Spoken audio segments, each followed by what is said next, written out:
Okay, so today on 1159 videos, we got a Honda CR-V. This is 1997, and it's got some trouble codes. Actually, this is transmission code, but I'm going to show you how to check your trouble codes for your engine.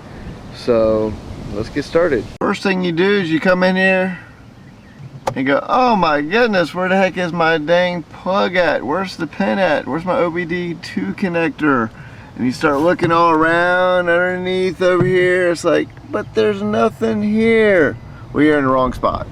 So let me show you where it is. On the Honda CR-Vs, they actually put it on the passenger side. It's hidden on you. So let me show you. The passenger side, open up the door and come inside right behind the center console piece right here. And there is where your obd2 connector is.